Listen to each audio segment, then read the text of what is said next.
ની bogus NOC લાવી flat બનાવાયો હતો। સલમાન એવન્યુને 5 વખત તબક્કાવાર સીલ કરાયું। 6 માળની સલમાન એવન્યુમાં ઉપરની 2 માળ ગેરકાયદેસર હોવાનું જાણવા મળ્યું હતું, ત્યારે હવે 8 જેટલા ફ્લેટને તોડી પાડવામાં આવશે। એનઓસીનો ઇસ્યુ ચાલુ છે એ બીજા 2 માળના પૂરતો જ છે અને 2 માળના બાંધકામ પૂરતો જ છે। બાકી અત્યારે જે 2 માળનું ડિમોલેશન થઈ રહ્યું છે એના માટે કોર્ટના અંદર હિયરિંગ ચાલુ છે। કોર્ટના અંદર જે અમારા વકીલ છે આ બિલ્ડિંગના એ લોકો ગયા છે, જે બિલ્ડિંગમાં રહેતા સ્થાનિક લોકો ગયા છે। ડીવાયએમસી રમ્ય ભટ્ટ સાહેબ જોડે સવારે મારે વાત થઈ, મ્યુનિસિપલ કમિશનર સાહેબ જોડે મારે સવારે વાત થઈ કે તમે ડિમોલેશન કરો છો બરાબર છે, પણ જે વ્યક્તિઓ અત્યારે રહે છે એમને કોઈ પણ જાતની નોટિસ આપવામાં નથી આવી। બિલ્ડરે પૂરેપૂરી કોશિશ કરી છે અને એમને ફેક એનઓસી મળવાના કારણે એમણે ચોથો અને પાંચમો અને છઠ્ઠો માળ બનાવ્યો છે, પણ એએમસીએ કંઈક એનઓસીને ચેક કર્યું નથી અને ડાયરેક્ટ પરમિશન આપી દીધી છે। એના પછી પણ બિલ્ડિંગ બની છે।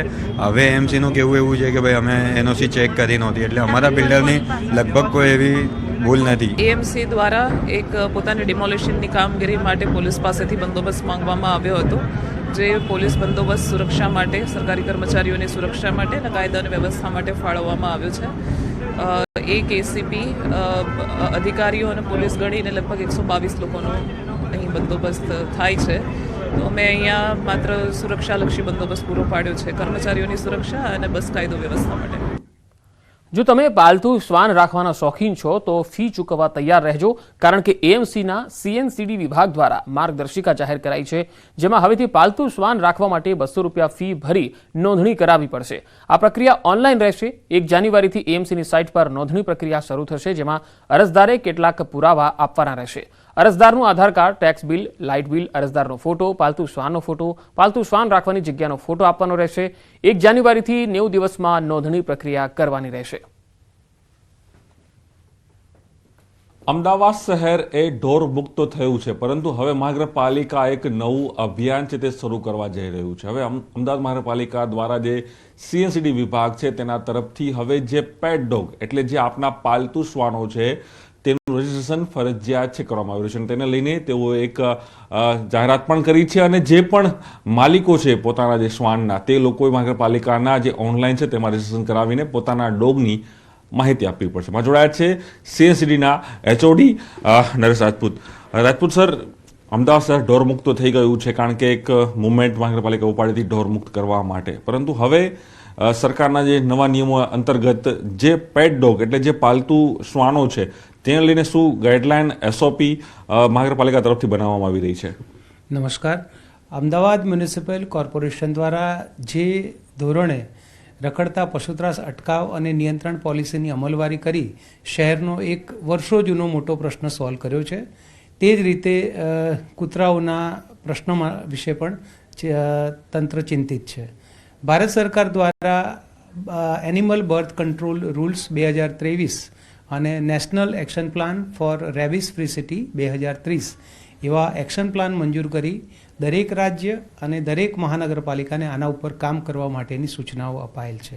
આનું રજિસ્ટ્રેશન માટે ઓનલાઈન સોફ્ટવેર ડેવલપ કરવામાં આવ્યું છે કે જેમાં શ્વાનના માલિક એની 200 રૂપિયા ઓનલાઈન ફી ભરી એમાં નિયત નમૂનાનું ફોર્મ ભરી તેમની ઓળખના પુરાવા, તેમનો photo, tax bill, light bill અને કૂતરું રાખવાની જગ્યા આના પુરાવા સાથે એ ઓનલાઈન સબમિશન કરશે અને એનું રજિસ્ટ્રેશનની રિસિપ્ટ્સ ડાઉનલોડ કરી શકે તેવી વ્યવસ્થા કરાયેલ છે। કેટલાક કિસ્સાઓમાં જ્યાં પાલતુ શ્વાનના માલિક અને અન્ય નાગરિકો વચ્ચેના કોન્ફ્લિક્ટ થતા હોય છે, એવા સંજોગોમાં કોન્ફ્લિક્ટ મેનેજમેન્ટ રેઝોલ્યુશનમાં પણ આ ડેટા ઉપયોગી થશે।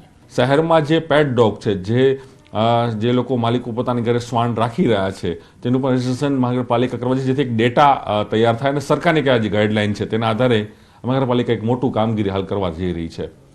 કેમેરા પ્રકાર દેશ સાથે પ્રણવ પટેલ, ન્યૂઝ 18 અમદાવાદ। ડિજિટલ અરેસ્ટનો વધુ એક આરોપી દબોચાયો છે। ડિજિટલ અરેસ્ટ કરી 4 કરોડ રૂપિયા પડાવી લીધા। પાર્સલમાં ડ્રગ્સ હોવાનું કહી અને ફ્રોડ કરતો હતો। ચાઇનીઝ કંબોડિયન ગેંગ સાથે મળીને ફ્રોડ કર્યા હતા। પૂછપરછમાં જાણવા મળ્યું કે આ ગેંગ રોજ 100 જેટલા કોલ કરતા એક કોલ સેન્ટર જેવું બનાવ્યું હતું। ખોટા પોલીસ યુનિફોર્મ પહેરી અને કોલ કરતા। વોઇસ ઓવર કે પછી બીજી કોઈ એપ્લિકેશનથી કોલ કરતા હતા. પાર્સલમાં ડ્રગ્સ છે એવું જણાવી પોલીસ તમને એરેસ્ટ કરવા આવી રહી છે એવું કહી અને ડરાવતા હતા. એક બિલ્ડિંગમાં 45 થી 50 જેટલા લોકો પોલીસ અને અન્ય અધિકારી બનીને બેસતા.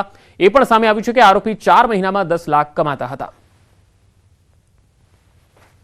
ફરિયાદીને જે કોલ કરીને અને જેમને ધમકાયું કે તમારે પાર્સલમાં ડ્રગ્સ મળ્યા છે અને આ વસ્તુ મળી છે, એના કારણે તમે અરેસ્ટ કરવામાં આવશે. એ જે કોલ કરનાર વ્યક્તિ છે એમને આપણે ઝડપી પાડવામાં આવેલ છે.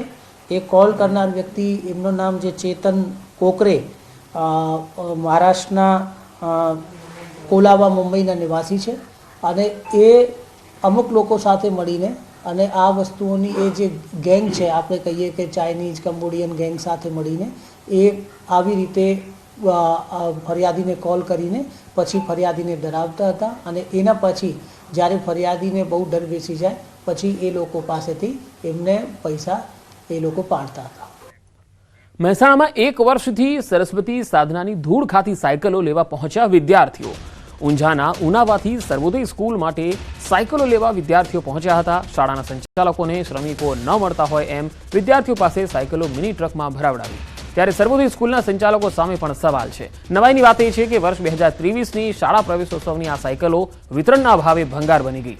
જો કે આ સાયકલો ભંગાર બન્યા બાદ હવે વર્ષ 2024માં વિતરણ કરાશે. વિદ્યાર્થીઓને આપવાની આ સાયકલો એ હદે ભંગાર છે કે તેના ટાયરમાં હવા નથી. ટ્યુબની પણ સ્થિતિ શું હશે એ કહેવું મુશ્કેલ છે. અભિનેતા અલ્લુ અર્જુનની ધરપકડ હૈદરાબાદ પોલીસે કરી છે. અલ્લુ અર્જુનની ધરપકડ કરાઈ છે. પુષ્પા 2 ફિલ્મના અભિનેતા અલ્લુ અર્જુનની ધરપકડ થઈ છે. પ્રીમિયરમાં ભાગદોડના મામલે આ ધરપકડ થઈ છે. પુષ્પા 2ના પ્રીમિયરમાં જે ભાગદોડ મચી હતી, જેમાં એક મહિલા છે તે મૃત્યુ પામી હતી. પોલીસને જાણ કર્યા વગર અભિનેતા ત્યાં પહોંચી ગયા હતા. અભિનેતાની ઝલક જોવા માટે ચાહકોનો ધસારો ત્યાં જોવા મળ્યો હતો. 4 ડિસેમ્બરનો આ બનાવ હતો જ્યાં પુષ્પા 2નું પ્રીમિયર યોજાયું હતું. તો પ્રીમિયરમાં જે ભાગદોડ મચી હતી 4 ડિસેમ્બરના રોજ અને તેમાં એક મહિલા છે એ આ નાસભાગના કારણે મૃત્યુ પામી હતી. તેને લઈને પોલીસ હવે આ અભિનેતાને લઈ અને પોલીસ સ્ટેશને લાવી છે. થોડી પૂછપરછ પણ તેની કરવામાં આવી રહી છે. જૂનાગઢના વંથલીમાં સિંહણનો હુમલો. વંથલીના નરેડી ગામમાં 3જા વ્યક્તિ પર હુમલો કર્યો. માલધારી ઢોર ચરાવી રહ્યા હતા ત્યારે આ બનાવ બન્યો.